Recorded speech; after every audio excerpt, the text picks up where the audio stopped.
자, 이번 특사단이 어떤 성과를 가지고 올지, 특히 꽉 막혀 있는 북미 관계에서 실마리를 풀어낼 수 있을지 국제사회 관심이 쏠리고 있습니다. 네, 스튜디오에 나와 있는 취재 기자와 함께 좀 더 자세한 얘기 나눠보겠습니다. 통일외교부 이호용 기자 나와 있습니다. 자, 이 기자, 지난 3월에 이어서 두 번째 특사 파견인데 일단 특사단 구성 어떻게 되는지 인원 좀 정리해볼까요? 네, 먼저 정의용 청와대 국가안보실장이 이제 단장이자 특사 역할을 맡고요. 네. 이 특사단이 이제 구성이 됐는데 예. 서훈 국정원장 그리고 김상균 국정원 2차장, 천혜성 통일부 장관, 통일부 차관, 윤건영 청와대 국정기획실장입니다. 네. 지금 영상에 나오고 있죠? 예. 현장 그림이 들어오고 있습니다. 지난 3월에 갔던 특사단 과 아주 동일한 구성인데요. 네. 지금 이제 정의용 실장과 서훈 원장 모습 보이고요. 5명이 나란히 서서 인사를 하고 있습니다. 네, 이렇게 가서 특사단이 맡을 임무 당연히 궁금할 수밖에 없겠는데 3차 남북 정상회담 일정을 조정을 하겠고요. 또 그 밖에 어떤 임무가 있을까요? 네, 일단 말씀하신 대로 이제 크게 두 가지 임무인데요. 이 3차 남북 정상회담을 9월에 평양에서 개최를 하기로 했다까지는 결정을 했지만 이제 일정이라던가 또 며칠을 머물 것이라던가 또 의전 문제, 경호 문제, 동선 이런 것도 전혀 협의가 되지 않았거든요. 그래서 1차적으로 그 문제에 대해서 협의를 할 것으로 보이고요. 더 중요한 것이 이제 그 북미 간의 지금 협상이 좀 교착 상태에 있잖아요. 이 상황을 좀 어떻게 풀어나갈 수 있을지 그런 중재 역할을 하고 폼페이오 국무장관의 방북 취소된 이후에 좀 꽉 막혀 있는 그런 북미 대화의 물꼬를 다시 트는 그런 역할을 하게 될 것으로 보입니다. 네, 지금 이 시각 서울공항 현장 영상이 실시간으로 들어오고 있습니다. 방금 전에 정의용 국가안보실장과 서훈 국정원장 등 특사단이 탑승을 마치는 장면을 보셨습니다. 이제 곧 출발을 할 것으로 보입니다. 네.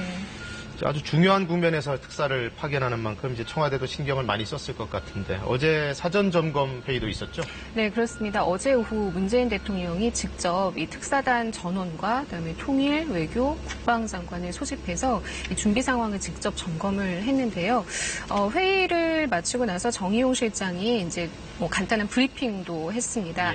예. 중요한 내용을 좀 살펴보면 방북을 해서 이 판문점 선언 이행을 통해서 남북 관계의 발전을 진전시키기 위한 여러 방안에 대해서 합의를 진행해서 또 9월 정상회담에서 보다 구체적인 합의안이 나올 수 있도록 노력을 하겠다 이런 얘기를 했는데 이 판문점 선언에 크게 이제 세 가지 항이 있었잖아요. 근데 그 1항이 남북 관계 개선에 관한 것이었습니다. 2항이 군사적 긴장 완화, 그다음에 3항이 비핵화와 평화체제 구축 이런 부분이었는데 사실 3항 같은 경우는 우리가 독자적으로 남북 간에 할 수 있는 부분은 사실 별로 없다라고 볼 수 있거든요. 근데 1번과 2번 이제 남북 관계 개선이라든지 군사적 긴장 완화 이런 부분에 있어서는 어떤 비핵화 진전하고 물론 같이 가야 하지만 남북 간에 좀 대화할 수 있는 여지가 있기 때문에 그런 부분에 좀 집중을 하겠다. 그런 의도였던 것으로 풀이가 됩니다. 네, 말씀하신 것처럼 남북 관계 이제 개선을 구체적으로 논의를 하다가 북미 협상이 교착 상태이기 때문에 우리 정부가 어떻게 보면 미국과 엇박자가 날 수 있는 건 아니냐 이런 우려도 나오고 있는데 예, 어떻습니까? 이제 이런 우려에 대해서 정의용 실장도 잘 알고 있다 이렇게 얘기를 했고요. 강조를 한 것이 지금은 한반도의 평화 정착에 있어서 매우 중요한 시기다 이렇게 재차 강조를 했고 또 이 남북 관계를 포함한 한반도의 평화 진전의 이 과정은 반드시 북한의 비핵화 과정과 함께 가야 한다는 것을 명심하고 있다. 그런 점을 잘 명심하고 이번 방북 활동에 임하겠다 이렇게 각오를 밝혔고요. 다만 이제 필요하다면 남북 관계 발전을 통해서 한반도의 비핵화 협상 과정을 좀 견인해 나가야 한다고 본다. 이런 견해도 밝혔습니다. 결국 이 북한 얘기도 들어봐야 하고 또 미국 입장도 감안을 해야 하고 특사단이 중간에서 참 민감한 위치에 서 있는 것 같아요. 결국 중재자 역할이 불가피한 상황이죠. 그렇습니다. 그렇기 때문에 이번 특사단의 방문이 이제 3월 방문 때보다 조금 더 어려운 임무를 가지고 있다 이렇게 볼 수 있는데요. 사실 3월의 특사 파견 때는 어떤 북미 간의 대화의 장을 마련해주는 이런 회담 성사 자체가 이 특사의 임무였다고 볼 수가 있는데 이번에는 지금 안 풀리고 있는 이 복잡한 문제들을 구체적으로 안을 제시하고 뭐 입장 차이를 좁히고 해서 풀어나가야 하는 입장이거든요.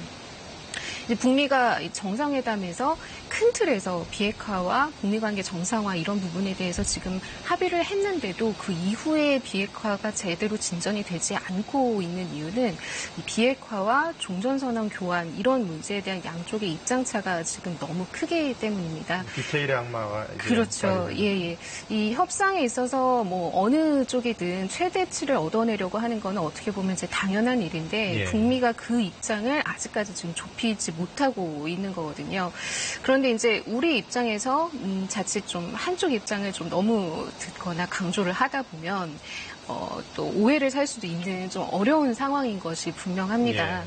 그래서 이제 결국 이번 특사단의 역할은 한미 간의 좀 긴밀한 공조, 협의를 통해서 지금 우리가 알고 있는, 파악하고 있는 미국의 입장을 잘 오해 없이 전달하고 네. 그리고 북한의 입장은 어떤 것인지 또 잘 들은 다음에 그 접점을 찾아가기 위한 과정이라고 보시면 될 것 같고요. 네.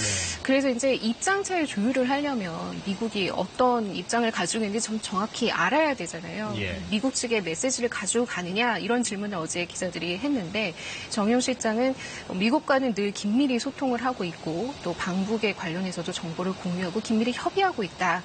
뭐 어떻게 보면 좀 원칙적인 답변이기는 하지만 그 한미 공조에는 이견이 없고 문제가 없다 이런 입장을 강조한 걸로 보입니다. 그럼 지난 3월에 특사단은 사실 뭐 크게 잃을 게 없는 상황에서 이제 첫 특사단 파견을 했던 거라고 보면 이번 특사단은 훨씬 어깨가 무거운 상태에서 가는 거다 이렇게 보면 되겠네요. 그렇습니다. 3월 특사단이 방문했을 때는 사실 분위기가 굉장히 부드럽고 좋았던 걸 다 네. 기억을 하실 겁니다. 그때 만찬도 했고 지금 비행기가 출발을 하는 상황인 것 말씀하시는 같습니다. 순간에 이제 비행기가 출발하고 있습니다. 네. 특사단 5명을 태운 이 전세기죠.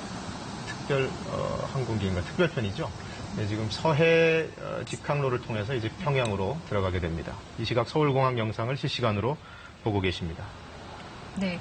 이 서해 직항로로 가게 되면 서울에서 평양까지 1시간이 조금 넘는 거리인데요. 지금 7시 40분. 네, 7시 40분에 이륙을 해서 네. 오전에 도착을 하고 오후 늦게까지 이제 북한의 주요 인사들과 만나서 대화를 할 것이다. 일단 이렇게 밝혔는데요. 예. 3월에 갔을 때는 굉장히 좋은 분위기 속에서 네. 김정은 위원장과 만나고 또 이제 만찬도 함께 하고 조선중앙TV가 굉장히 이례적으로 신속하게 그 장면을 보도하기도 했고 예. 굉장히 좀 좋은 분위기였다고 보는데 이번에는 일단 오늘 어떻게 대화가 진행될 것인지 그리고 평양에 도착해서의 세부 일정이 우리 정부는 아직까지 확정되지 않았다 이렇게 밝혔거든요. 네. 그러니까 김정은 위원장을 만날 것인지 뭐 또는 김여정 부부장을 만날 것인지 누구를 만날 것인지에 대해서는 이제 가서 확정을 하게 될 것이다. 좀 상당히 조심스러운 신중한 그런 입장을 내놨는데요. 이제 이 중요한 것은 이번 이제 특사단의 좀 역할의 구도를 보면은 문재인 대통령이 이제 친서를 보낸다는 거죠. 예. 친서를 보내서 어떤 문 대통령의 입장을 전달을 할 것이고, 그다음에 또 우리와 함께 공조를 하고 있는 미국의 어떤 모종의 메시지를 또 우리가 전달할 수도 있을 것이고 또 그것에 대해서 김정은 위원장이 어떤 입장이나 메시지를 내놓느냐 크게 보면 이 구도로 보시면 예. 될 것 같습니다. 그렇기 때문에 뭐 면담 여부 좀 주목할 필요가 있겠고요. 사실 자연스럽게 본다면 이제 친서를 가지고 갔기 때문에 직접 전달하는 게 좀 당연할 수도 있다 이렇게 보여지는데 조금 지켜봐야 할 것 같습니다. 네, 그 마지막 조율 과정이 어젯밤에 한미 정상 통화였을 것 같은데 이게 84일 만에 북미 정상회담 이후에 84일 만에 이뤄진 통화라는데요. 네네. 어떤 내용인지 다시 한번 정리를 좀 해주시죠. 네네. 어젯밤 9시경에 한 50분가량 상당히 긴 시간 통화를 했다고 청와대가 밝혔는데요. 6.12 북미 정상회담 직후에 한번 통화를 하고 84일 만에 이루어진 겁니다. 문 대통령은 통화에서 트럼프 대통령에게 오늘 평양에 파견되는 특사단이 북측과 어떤 내용을 협의할 것인지 자세히 설명을 했고요. 특히 지금이 한반도 평화 정책에서 굉장히 중대한 시점이다. 그리고 완전한 비핵화와 남북관계 개선은 함께 가는 것이라는 것을 이제 재차 강조를 하면서 동시에 아까 말씀드린 대로 남북관계의 개선이나 긴장의 완화가 비핵화와 한반도의 항구적인 평화체제 구축에도 분명히 기여할 것이다. 이런 얘기를 했고요. 트럼프 대통령은 이에 대해서 평양의 남북 정상회담이 남북 관계 개선은 물론이고 싱가포르 북미 정상회담에서 합의한 사항의 이행과 또 앞으로의 대화를 위해서도 좋은 성과를 거두기를 진심으로 바란다. 이렇게 화답을 했습니다. 네, 6개월 만에 대북 특사단을 태운 비행기가 조금 전에 출발을 했습니다. 이제 계류장은 비어 있고요. 특사단이 문재인 대통령의 친서도 갖고 간다고 아까 말씀을 하셨는데 그렇다면 이 친서를 김정은 위원장을 만나서 직접 전달할 가능성도 있다고 봐야 되나요? 네, 이제 이 일정에 대해서 사실 우리 정부는 상당히 신중한 반응을 워낙 말을 아끼고 있는데요. 자연스럽게 본다면 지금까지 이제 김여정 특사가 왔을 때도 직접 전달을 했고 3월 우리 정의용 특사가 갔을 때도 친서를 직접 전달을 했고 지금까지 이제 있어왔던 남북 어떤 관례나 분위기로 봤을 때는 김정은 위원장 직접 만날 가능성이 상당히 높다고 봅니다. 그리고 이 백악관이 어제 한미 정상 통화 이후에 이제 성명에서 밝힌 내용을 보면 조금 더 가능성이 높다라고 보여지는 게 우리 정부보다도 조금 더 이렇게 한 발 앞선 입장을 얘기를 했거든요. 그러니까 어떻게 보면 그 특사단이 김 위원장을 만나러 간다. 그리고 김 위원장의 면담 결과를 우리에게 미국에게 설명해 주기로 했다. 어떻게 보면은 김정은 위원장의 면담을 좀 이미 기정사실로 하고 그렇게 본 부분이 있기 때문에 어느 정도는 뭐 남북 간의 그런 부분에 있어서 조율을 하고 어느 정도는 일정을 정하고 가고 있는 게 아닌가 그렇게 볼 수 있을 것 같습니다. 대략 한 10분 전 상황이 지금 영상 화면에 나오고 있습니다. 특사단이 출발하기 직전의 모습 보고 계십니다. 정의용 실장과 서훈 국정원장 이제 흔히 투톱이라고 부르는데요. 정의용 실장 같은 경우는 이제 미국과의 어떤 관계에 있어서 대미 참고 역할을 하고요. 그다음에 서훈 국정원장 같은 경우는 오랜 기간 이제 북측과 협상을 해온 아주 실무부터 잔뼈가 굵은 국정원의 현재 이제 원장으로서 그 대북 어떤 소통의 핵심 참고 역할을 하고 있습니다. 그래서 3월 특사 방문 때도 곧바로 정용 실장이 이제 미국을 방문해서 성과를 설명하고 그다음에 직접 북미 정상회담에 대한 브리핑을 하기도 했고요. 자, 이후 일정은 어떻게 될까요? 네, 오늘 예정대로 7시 40분에 출발을 했고요. 이제 서해 직항로로 평양을 갔다가 지금 공개된 일정은 그냥 오후 늦은 시간까지 북측 인사들을 만나고 저녁쯤에 같은 경로로 귀환할 예정이다 이렇게 얘기를 했는데 다만 이 귀환 일정은 상황에 따라서 바뀔 수 있다 이렇게 좀 여지를 남겼거든요.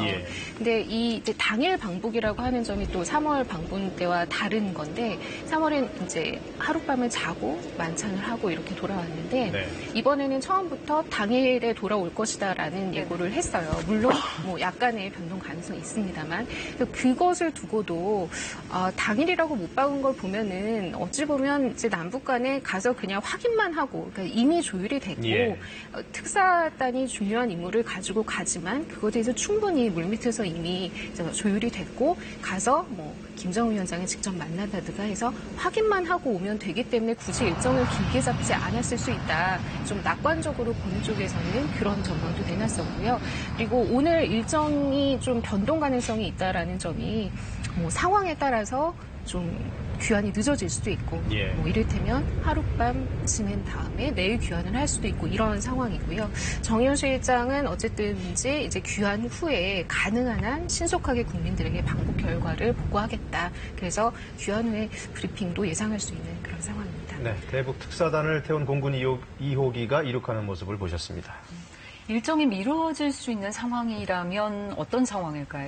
혹시 예상이 되는 바가 있으세요? 이제 3월 방북 때하고 자꾸 이제 비교를 해볼 수밖에 없는데, 뭐 좋은 면 나쁜 면 다 예상을 할 수 있을 겁니다. 그러니까 대화가 잘 돼서 오히려 우리가 가져간 어떤 중재안이나 이런 것보다도 더 많은 진전을 이룰 수 있기 때문에 면담이 길어지고 뭐 협의가 길어지고 또 경우에 따라서는 만찬을 할 수도 있고요. 그런 경우에는 사실 뭐 남북이 그렇게 멀리 떨어져 있거나 이렇게 통행에 문제가 있는 게 아니라면 사실 뭐 일정을 조정하는 거는 얼마든지 가능한 상황이거든요. 예. 그렇게 길어진다라고 하면 그렇게 좀 좋게 볼 수도 있고 또 반면에 이제 당일로 끝날 수 있을 거라고 생각을 했는데 막상 가보니까 당일에 이게 조율이 좀 쉽게 되지 않더라라고 하면 또 그런 측면에서도 일정이 늦어질 수도 있다. 그런 양측면이 있을 것 같습니다.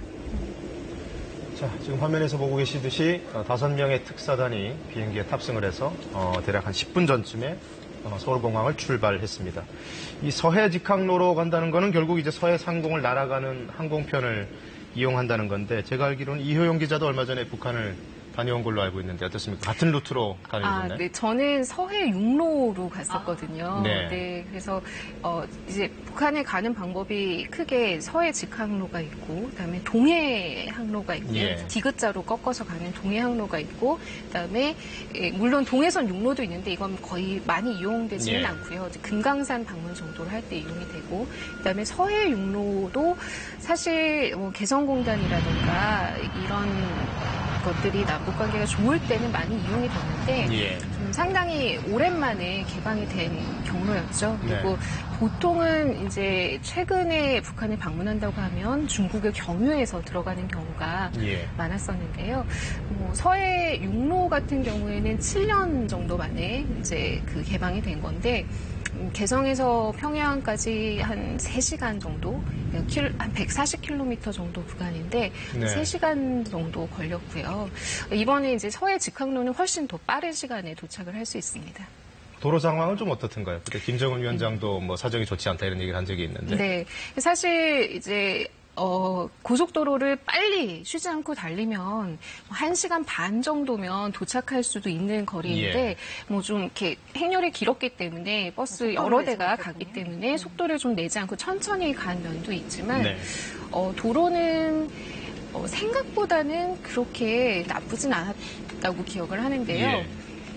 이제 우리 도로 사정이 불비하다 뭐 이런 얘기도 많이 했었습니다만 그냥 우리나라로 치면은 약간 국도의 느낌이라고 보시면 될 것 같아요. 네. 이 차선도 뭐 왕복 2차선 내지 좀 넓은 구간 왕복 4차선 정도 되고요. 이 도로의 포장 상태도 뭐 전혀 뭐 비포장이거나 그런 경우는 없었는데 도로의 포장 상태도 우리나라 국도 정도를 생각하시면 비슷할 것 같습니다. 알겠습니다. 이효영 기자 오늘 말씀 잘 들었습니다.